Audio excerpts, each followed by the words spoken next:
এই মার্ডার করেছে, এই বন্ধ করা আছে যে মার্ডার কাটিছে। কি নাম? নির্মল। কিয় মানে কিয় মানে লগতে কাম গৈছিলে, সিহঁতে 4টা বজাত অহা সময়তে এনেকৈ হৈছিল। ক'ৰ পৰা? এই বগান গৈছিলে, বগান কোন বাগান? প্ৰাইভেট বগান, এই বস্তি ঘৰ ক'ত? আমলগা। কি নাম হয়? নিৰ্মল, নিৰ্মল কি? নিৰ্মল মানকিমুডা। মানে কিহেদি মাৰিলে? দাওৰ লগত মাৰিছিলে।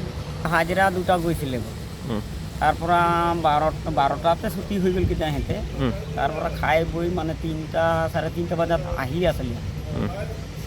আহি মানুহটো গাঁৱতো ইমান নাছিলে আৰু কালি মানে ছুটি আছিলে ন, বজাৰ দিন আৰু বজাৰৰ কাৰণ মানে গুচি গ'ল এই মানুহ। আৰু আমাৰ যিকেইটা আছিলে আমিতো ৰাইজৰ কামত থাকিলোঁ। আমি 3:30টাত ছুটি হৈছে আমাৰ। আমি একদম মানে কাটা গৈছোঁ ঘৰত 3:30। এতিয়া আধা ঘণ্টা লাগিলে মোক ভাত খোৱা। ভাত খাইখিনি মই ওলাওঁতে চেণ্টাৰত যাওঁতে মানে তাক চাই পাইছিলোঁ, ডেড বডিটো পৰি আছে। ডাইড বডি পৰি আছে। তাৰ পৰা মানে কাপোৰ ঢাকা আছিলে। এই মানুহে মাৰাইটোৱে মানে তাক ঢাকি থৈ দিছে। কোনে মাৰিছে? ইয়াৰ নিৰ্মল। নিৰ্মল। কোনটো গাঁও হয়? আমলগা। এই যোনজন মানুহ মৰিছে তেখেতৰ নাম কি? বিৰু এইটো লগুন। এইটো কোন হয়? মৰা মানুহটো কি নাম? কোনটো গাঁৱৰ?